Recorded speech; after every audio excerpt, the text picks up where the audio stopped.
똥퍼라고 아세요? 그 예전에 푸세식 화장실일 때는 그 화장실 밑에 똥이 쌓이니까 그거 이제 푸시는 분들이 계셨잖아요. 근데 재밌는 게 이분들이 그 당시 돈을 진짜 잘 벌었대요. 왜냐면 사람들의 수요가 확실하잖아요. 수요가 엄청 커. 근데 힘들고 지저분하니까 잘 안 하려고 했겠죠. 어쨌든 그런 시대적 환경에 의해서 굉장히 돈을 잘 버셨습니다. 그런데 그분들 지금은 많이 사라지셨죠. 지금도 막 진짜 그런 시설을 사용해야만 하는 곳에서는 여전히 돈이 좀 될진 모르겠습니다만 시장 규모 자체가 확 줄어든 거는 맞죠. 그리고 또 예전에 어떤 직업이 있었냐 하면은 그 예전에 공장에서 컨베이어 벨트 돌아가고 막 사람들이 조립하던 시절에는 그런 사람이 있었대요. 중간에 서가지고 재밌는 이야기 전달해주는 사람. 그냥 신문 같은 거 읽어주는 사람이 있었다고 하더라고요. 왜냐하면 그때는 라디오도 없고 TV도 없어. 그러니 일하면서 뭔가를 들으려면 사람이 말을 해주는 수밖에 없었대요. 근데 그 말을 어떻게 하면 정확하게 어떻게 하면 더 맛깔나게 전해주는 사람이 능력 있는 사람으로 인정을 받았고 실제로 돈도 굉장히 잘 벌었다고 합니다. 그런데 이 사람들이 언제 다 실직했을까요? 라디오가 생기고 나서 전부 사라졌다고 합니다. 뭐 비슷한 거 많아요. 예전에 알람 시계가 없을 때는 창문을 두드려서 잠을 깨워주는 직업도 있었다고 합니다. 다 사라졌겠죠. 무슨 말이 하고 싶은 거냐? 이렇듯 시대마다 돈이 되는 직업이 다르고 시대마다 돈을 벌기 위해 필요한 능력이 달라진다는 겁니다. 그렇다면 우리가 살고 있는 시대는 2025년이잖아요. 2025년에는 그렇다면 어떤 스킬을 가진 사람들이 과연 돈을 벌 수 있을 것인가? 어떤 능력이 있어야 우리가 좀 돈 걱정 없는 인생을 살 수 있을까 하는 것에 대해 고민을 해봐야 될 겁니다. 그래서 오늘은 2025년 이후에도 돈 걱정하지 않아도 될 핵심 기술 3가지에 대해 이야기해 보도록 하겠습니다. 돈 걱정하지 않아도 될 첫 번째 능력 바로 AI 활용 능력입니다. 자, 여러분 제가 AI 제조라고 안 했습니다. AI를 만드는 능력이 아니고요. AI를 활용할 수 있는 능력입니다. 챗GPT 써보셨죠? 제가 불과 3개월, 4개월 전까지만 해도요. 챗GPT의 활용도를 잘 못 느꼈어요.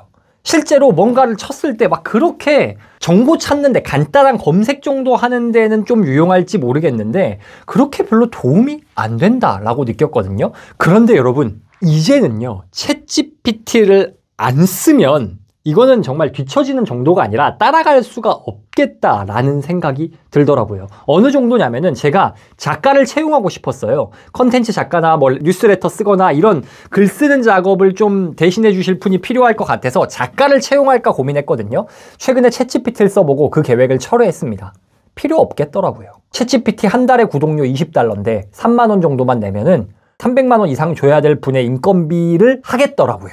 그만큼 인공지능이 엄청나게 강력해지고 있습니다. 그런데 누구나 이런 말을 해요. 누구나 AI 잘 써야 된다. 챗GPT 활용을 잘해야 된다. 라고 말을 합니다. 그래서 여러분이 그럴까? 한번 궁금해서 챗GPT를 써보시는 분들 꽤 많을 거예요. 그런데 써보신 분들 중에 상당수가 뭐라고 말하냐? 신기하긴 한데 뭐 그렇게까지 쓸만한지 잘 모르겠던데? 라고 말을 많이 하십니다. 근데 그거는 왜 그러냐면요. 챗GPT한테 일을 잘 못 시켜서 그래요. 챗GPT뿐만 아니라 인공지능한테 일을 잘 못 시키니까 이거 별로 쓸모없는 것 같은데? 라고 하는 겁니다. 우리가 대화 기반 인공지능에게 이렇게 해줘라고 입력하는 그 입력을 프롬프트라고 하거든요. 뭐 해줘라고 입력하는 것. 그런데 이 입력하는 프롬프트를 어떻게 쓰냐, 즉 AI에게 어떻게 질문을 던지고 AI와 어떻게 대화하고 AI가 만든 결과물을 어떻게 확인하는가에 따라서 AI 활용도는 완전히 달라집니다. 정말 완전히 달라져요. 그렇다면 어떻게 이 프롬프트를 잘 만들고 활용할 수 있는지에 대한 이야기를 한번 해보겠습니다. 먼저 첫 번째 필요한 건요. 프롬프트에 구조를 잘 설계해야 합니다. 잘 설계한다는 건 뭐냐? 정말 쉽게 생각하면 자세히 시켜야 돼요. 구체적으로 시켜야 돼요. 예를 들어서 취업에 잘하고 싶은 사람이 AI한테 취업 성공 전략을 알려줘 라고 하면은 뭐 그냥 좋은 말 엄청 해줄 거예요. 취업에 잘하기 위해서는 자신감이 있어야 되고 전공 역량을 갖춰야 되고 뭐 이런 식으로 그냥 좋은 말을 해줄 거예요. 근데 여기서 구체적으로 더 실용적인 답변을 얻고 싶다면 어떻게 적어야 되냐? 경험이 적은 신입사원에게 도움이 될 만한 구체적인 취업 성공 전략을 예시와 함께 5개 알려줘. 또한 각 전략을 습득하기 위해서 취해야 할 현실적인 행동 플랜도 함께 제시해줘. 이런 식으로 목적, 대상, 구체적인 요구사항을 함께 디테일하게 적으면 답변의 퀄리티가 완전히 달라집니다. 아까 제가 예시로 들어드렸던 사례를 가지고 인공지능을 어떻게 활용해야 되는지 보겠습니다. 챗 GPT에게 제가 취업 잘하려면 어떻게 해야 돼? 라고 물었습니다. 그랬더니 이 녀석이 아주 똑똑합니다. 좋은 답을 해줘요. 취업을 성공적으로 하기 위해서는 여러 가지 요소가 종합적으로 갖춰져야 된다. 직무 적합성, 직무 관련 역량, 성장 가능성이 중요하기 때문에 단순히 학점 자격증이 아니라 역량을 개발해야 된다 라고 하면서 그 역량 개발에 필요한 게 무엇인지 자기 이해, 역량 강화 및 포트폴리오 준비, 이력서, 자기소개서 작성 및 브랜딩, 네트워킹 및 정보 수집, 면접 준비 등등 다양한 방법을 소개해주고 있습니다. 그런데 방금 이 답변을 보시면 아시겠지만 굉장히 그럴듯합니다. 그리고 굉장히 좋은 조언을 해주고 있어요. 단, 질문이 너무 막연했죠. 우리 어떤 질문을 했습니까? 취업 잘하려면 어떻게 해야 돼? 너무 넓은 거잖아요. 그러니 챗GPT의 답변도 굉장히 넓을 수밖에 없는 겁니다. 그런데 이걸 좀 더 제가 구체적인 질문으로 발전시켜서 질문을 해보겠습니다. 아까 제가 말씀드렸듯 경험이 적은 신입사원에게 도움이 될 만한 구체적인 취업 성공 전략을 예시와 함께 5개 알려줘. 또한 각 전략을 성취하기 위해 실천해야 할 구체적 행동 플랜도 함께 제시해줘라고 가이드를 정확하게 제시했습니다. 그랬더니 이 녀석이 하는 답변을 한번 볼게요. 그냥 포트폴리오 준비를 잘해 이게 아니고 밑에 뭐라고 말하죠? 직무 중심 포트폴리오를 준비해야 한다. 그걸 왜 하냐? 이론 지식만 강조하는 게 아니라 실제로 진행해본 프로젝트, 과제, 개인학습 성과 등을 공유해야 된다. 그걸 어떻게 해요? 기터브에 작성했던 코드를 보여준다든지 비엔스, 드리블 등의 포트폴리오 플랫폼에 개인 디자인 작업물을 업로드해놔라 라는 구체적인 예시를 들어줍니다. 그리고 그 방법론으로 시각적으로 논리적으로 정리를 해야 한다. 문제인식, 목표 전략, 실행 과정, 결과, 개선점 순으로 프로젝트마다의 과정을 정리를 해놔라라는 굉장히 디테일한 가이드라인을 제공해주고 있습니다.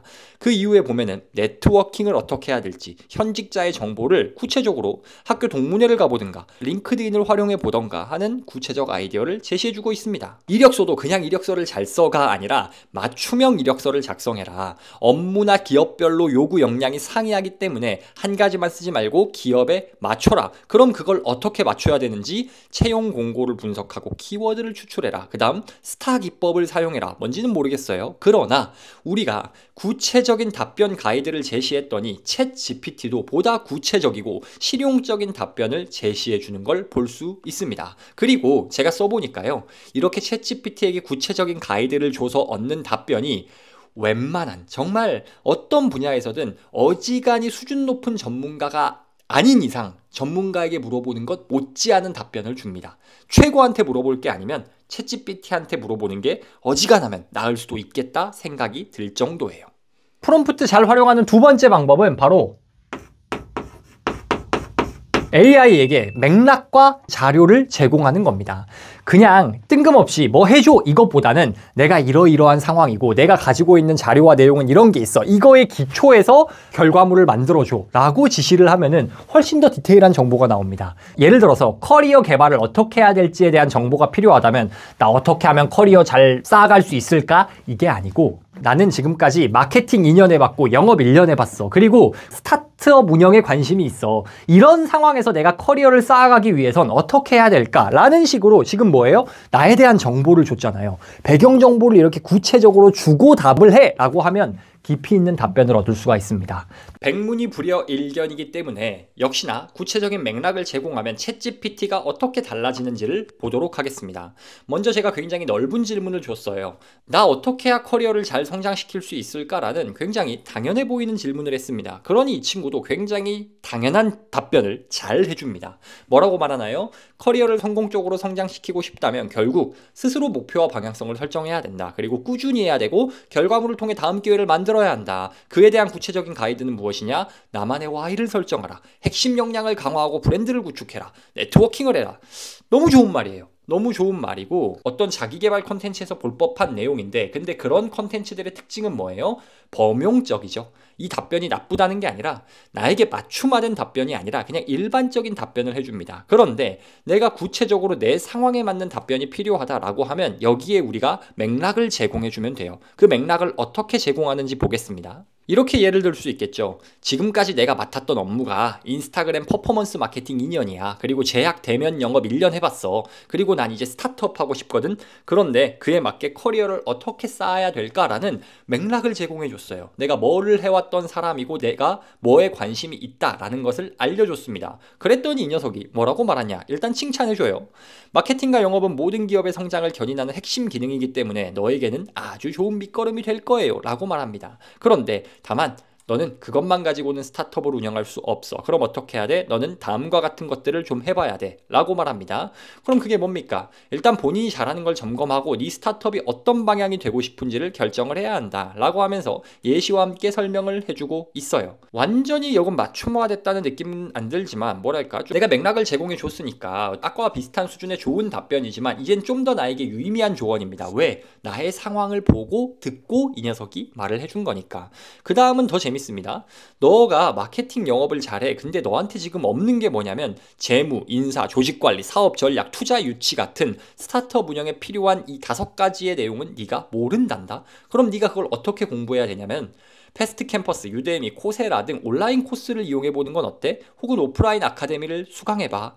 그리고 너는 뭘 알아야 되냐면 KPI를 설정하는 법, 비즈니스 모델을 구축하는 방법 등을 알아야 돼 라고 알려줍니다. 그런데 만약에 네가 이걸 지금 당장 다 배워서 스타트업을 시작하기가 빡세잖아. 그러면 사이드 프로젝트를 해봐. 당장 창업을 하지 말고 사이드 프로젝트로 괜찮은 걸 경험해봐. 그리고 네가 창업하기 어렵고 부담스러우니 다른 스타트업의 창업 멤버로 한번 합류해보는 건 어떠니? 라고 나의 상황에 좀 더 맞춰진 조언을 해주고 있습니다.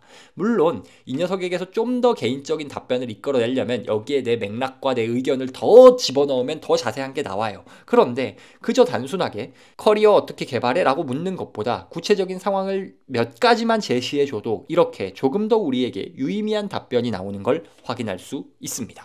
자, 그런 다음 AI를 잘 활용하기 위한 프롬프트 제작 3번째는요. 평가와 후처리를 해야 합니다. 이게 무슨 말이냐면은 그 챗GPT의 최대 단점이 있어요. 그게 뭐냐면 할루시네이션이라는 건데 쉽게 말해서 애가 구라를 쳐요. 지가 모르는 건데 되게 자신 있게 말을 해요. 그래서 찾아보면은 없어. 예를 들어서 제가 주식 투자에 관련된 유명인의 격언 뭐 몇 개를 알려줘라고 해요. 그럼 대부분 맞는데 중간에 예를 들어 워런 버핏이 무슨 말을 했대. 야, 그거 어디서 말한 거야? 하면은 그거는 찾을 수가 없네요. 그래가지고 제가 야, 그거 진짜 워런 버핏이 한 말 맞아? 하면은 워런 버핏이 이 말을 진짜로 했다는 증거는 찾을 수 없습니다. 구음하면 안 되는 거잖아. 그래서 AI가 아직까지도 구라를 잘 쳐요. 그래서 우리가 프롬프트를 입력해서 나온 결과물에 대해서 우리가 평가를 해보고 후처리를 해야 돼요. 후처리를 한다는 건 다듬는 과정, 팩트가 아닌 것은 제거하고 실제 팩트를 집어넣는 과정이 필요합니다. 그거는 어떤 식으로 할 수 있냐? 예를 들어 우리가 맥락을 제공하고 자료를 제공해서 AI가 답변을 냈어요. 그러면 거기서 너 방금 말한 4가지 항목들 구체적으로 어떻게 도출해낸 결과인지 근거를 가져와줘 라고 하거나 A, B, C, D를 네가 제공했는데 그중에 C는 공감이 잘 안 되는 것 같은데 그거에 대한 부연 설명을 해줘. 이런 식으로 AI가 제공한 답변을 내가 평가해서 후속 조치를 요구하면은 답변이 점점 정교해집니다. 이런 식으로 AI를 능숙하게 활용하는 사람, 즉 프롬프트 활용 능력이 뛰어난 사람이 2025년부터 더 각광받게 될 겁니다. 왜? 이제는 AI가 선택지가 아니에요. 챗GPT로 위시되는 이런 AI의 활용 능력은 이제 필수에 가깝습니다. 그렇기 때문에 지금부터는 똑같은 조건이라면 AI를 좀 더 잘 다룰 수 있는 사람이 전문성 있다 평가받을 것이고 이 트렌드는 앞으로 변하지 않을 것이기 때문에 앞으로 돈 걱정하기 싫다라고 하면은 AI 활용 능력을 키우셔야 합니다. 이거 생각보다 안 어렵습니다. AI랑 대화한다 생각하시고 이것저것 여러 번 제가 알려드린 내용 바탕으로 구체적으로 시켜보시면 감을 잡으실 수 있을 거예요. 2025년 이후에 돈 걱정 안 해도 될 2번째 역량, 바로 인간관계입니다. 역량입니다. 야, 뭐야, 뭐 AI 시대에 뭔 인간관계야 라고 하실 수 있는데요. 아이러니하게도 여러분, 테크가 발달하고 인공지능, AI, 로봇, 자동화 기술이 막 생겨난다 해도 오히려 그럴수록 대면 관계, 인간관계의 역량의 가치는 더 높아집니다. 왜? 더 희소해지니까. 여러분, 확실히 예전에 대비해서 스마트폰 시대가 되고 나서 사람들의 대인관계, 그리고 특별히 대면에서 접하는 인간관계가 많이 줄어들었어요. 그리고 그 접하는 관계의 빈도 자체가 줄어들다 보니까 사람을 만났을 때 어떻게 대화해야 하고 어떻게 행동해야 하는지 어떤 기초적인 사교성도 갖추지 못하는 경우가 굉장히 늘어나고 있습니다. 그럴수록 사람들은 뭔가 인간관계의 갈급함을 더 느끼게 돼요. 사람 냄새 나는 소통과 감성에 더 목마르게 된다는 겁니다. 그 인간관계 역량 중에 대표적인 게 뭡니까? 바로 감성을 터치하는 역량이죠. 여러분, 앞으로 지식을 전달한다든지 어떤 콘텐츠를 만들고 하는 건요, AI가 인간보다 훨씬 더 빠르고 정확하게 잘할 거예요. 그런데 똑같은 말을 하더라도 인공지능이 그냥 정보를 띡 제공하는 것과 사람과 사람이 만나서 공감해주고 위로하면서 격려해주면서 이렇게 감정적 교류를 주고받는 거는 인간밖에 할 수가 없습니다. 나중에는 로봇이 막 얼굴도 생기고 진짜 인간처럼 행동할 수 있게 되면은 모르겠어요. 근데 아직 그것만이 남았으니까. 아무리 챗봇이 객관적인 정보를 주고 조언을 하더라도 인간 특유의 표정, 말투, 애정이 느껴지는 교감, 즉 감성의 영역은 인간만이 할 수 있는 영역입니다. 그리고 사람들이 이 부분을 굉장히 목말라하고 있어요. 어디서 느낄 수 있냐? 페이스테크 트렌드를 보면 알 수 있습니다. 트렌드 코리아 2025에서는 이 페이스테크라는 걸 2025년의 핵심 키워드들 중 하나로 제시해요. 페이스테크가 뭐냐? 기술에 얼굴을 입히는 거예요. 뭐 예를 들어서 로봇 위에 일부러 인간다운 표정을 만들어 놓는다거나 혹은 스마트폰 어플로 표정을 스캔해서 감정을 분석한다거나 굳이 얼굴이 없어도 되는 분야에 얼굴을 입히는 그런 시도가 지금 늘어나고 있고 실제로 굉장히 잘 되고 있습니다. AI 시대고 인공지능 시대고 해가지고 야 이제 대면 교류가 필요 없는 거 아니냐라고 사람들이 생각을 했는데 페이스테크가 강조되고 있다는 말은 무슨 뜻입니까? 그만큼 사람들이 뭔가 얼굴을 보고 대면하는 것에 대한 그런 수요와 니즈가 있다는 거예요. 그런데 사람들의 그런 니즈가 있음에도 불구하고 점점 인간관계를 잘하는 사람, 사람과 대면에서 서로 이야기하고 감정을 주고받는 것, 이런 휴먼 스킬을 가진 사람들은 점점 더 줄어듭니다. 그렇기에 인간관계를 잘하는 사람들은 앞으로 더더욱 빛날 수밖에 없는 거예요. 단순히 일만 처리하고 정보만 주고받는 게 아니라 협업하고 커뮤니케이션하고 사람들에게 신뢰를 이끌어낼 수 있는 사람, 상대의 표정을 읽어서 감정을 파악하고 갈등을 중재할 수 있고 상대를 배려할 수 있는 이런 능력이 점점 더 귀해질 것이라는 겁니다. 정보를 제공하고 다듬고 콘텐츠를 만드는 건 AI가 다 할 수 있습니다. 그러나 기계는 못하지만 사람은 할 수 있는 게 있죠. 감성을 다루는 것이라든지 대면하고 정서적인 교류를 주고받는 것, 이걸 잘하는 사람이 점점 더 희귀해질 것이기 때문에 인간관계 역량에 우리는 더욱더 신경을 써야 하고 그를 위해서 우리는 지속적으로 사람을 만난다든지 책을 읽는다든지 스스로 수양하고 점점 더 인간다워질 수 있는 그런 노력이 필요하다는 겁니다. 앞으로 돈 걱정할 필요 없는 세 번째 스킬, 바로 물성입니다.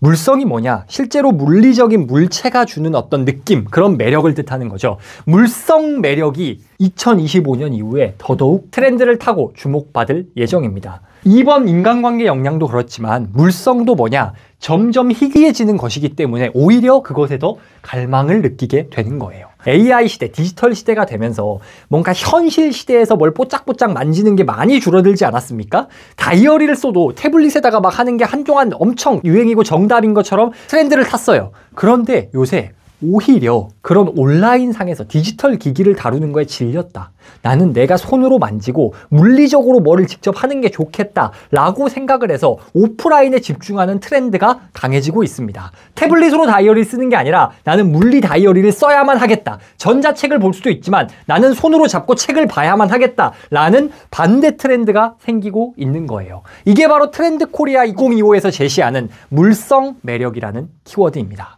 물성이란 뭘까? 말 그대로 물질이 가진 특성이거든요. 화면 안에서는 느낄 수 없는 촉감, 무게, 손맛, 질감 이런 것들이 여기에 해당이 되죠. 사람들이 디지털 공간에 많이 머무르고 있잖아요. 그런데 여러분도 아시겠지만 온라인 환경에 계속 머무는 게 생각보다 많이 피곤합니다. 뭔가 눈도 피곤하고 정신도 어디 반쯤 딴 데 가 있는 것 같고 내가 원래는 집중을 잘했던 것 같은데 왜 이렇게 집중을 못하지? 이렇게 피로가 누적돼요. 그런데 오히려 그런 피로가 누적되기 때문에 역으로 사람들이 현실에서만 맛볼 수 있는 물리적인 경험을 더욱더 갈망하게 된다는 겁니다. 그래서 트렌드 코리아 2025에서는 아날로그 감성이 점차 더 주목을 받을 거다라고 말하고 있어요. 대표적인 경우가 아까 제가 말씀드렸다시피 손으로 쓰는 다이어리, 그리고 그 다이어리를 꾸며 다꾸 다이어리 막 꾸미고 심지어 또 뭐도 파냐, 요새 만년필도 생각보다 많이 씁니다 여러분. 고급스러운 재질의 펜 이런 거를 일부러 사용하기도 하고요. 노트 한 권에 10몇만 원 하는 막 몽블랑 노트 이런 게 잘 팔려요. 왜? 물성의 매력이 있다 이거죠. 그리고 기왕 물성을 느낄 거면 제대로 느끼겠다 이거죠. 공간에서도 이런 물성 매력이 드러납니다. 우리 디지털 온라인 클래스 같은 걸로 어디서든 정보를 얻을 수 있잖아요. 그런데 오히려 요즘 오프라인 어떤 원데이 클래스 이런 것들 생각보다 인기 많습니다. 공방 체험, 쿠킹 클래스, 플리마켓, 오프라인 세미나 이런 것들이 꽤나 활발해지고 있는 거예요.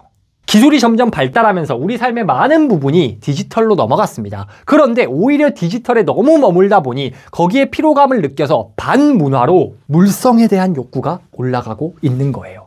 그래서 여러분이 대체할 수 없는 2025년 이후에도 돈 걱정하지 않는 그런 비즈니스를 만들고 싶다, 그런 사람이 되고 싶다라고 하면은 디지털 공간에만 집중할 것이 아니라 오프라인 그리고 물리적인 경험을 어떻게 제공할 것이냐, 그리고 오프라인에서 만족을 제공할 수 있는 그런 역량을 여러분이 가지고 계신다라고 하면 여러분은 앞으로 돈 걱정하실 일 없을 겁니다.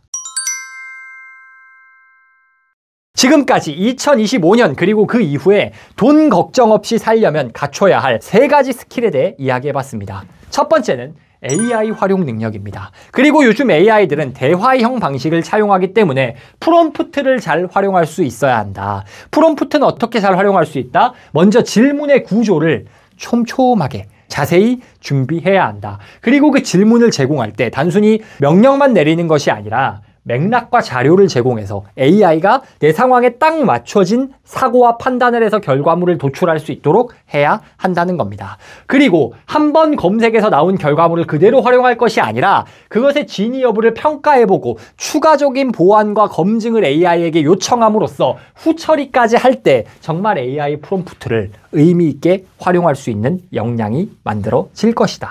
두 번째, 인간관계 역량이다. 기술이 아무리 발전해도 사람 사이의 감정적인 교류와 공감은 AI가 대체하기 어렵습니다. 아니 오히려 기술이 발전할수록 이런 사람 사이의 교류에 대한 수요가 더 올라가기 때문에 인간의 마음을 만질 수 있는 역량, 관계를 잘할 수 있는 역량이 더더욱 필요해질 거라는 겁니다. 세 번째, 물성 매력입니다. 디지털 환경에서 보내는 시간이 많아질수록 오히려 오프라인 경험, 물리적 경험에 대한 갈망이 더 커지고 있습니다. 그러니 여러분이 어떤 일을 하시든 물리적인 물건이 주는 만족 혹은 오프라인 공간이 주는 만족을 극대화시킬 포인트를 고민하셔야 합니다. 그게 바로 여러분에게 새로운 기회가 될 수 있을 겁니다. 결국 2025년부터는 돈 걱정 없는 삶을 살기 위해서는 둘 중 하나는 해야 할 겁니다. 첫 번째, 기술을 제대로 활용하든가 아니면 기술이 대체하기 어려운 인간만의 강점을 어떻게 살릴 것인가. 오늘 살펴본 이런 능력들을 통해서 여러분이 앞으로의 성장과 성공을 준비하는데 조금이라도 도움이 되셨으면 좋겠습니다.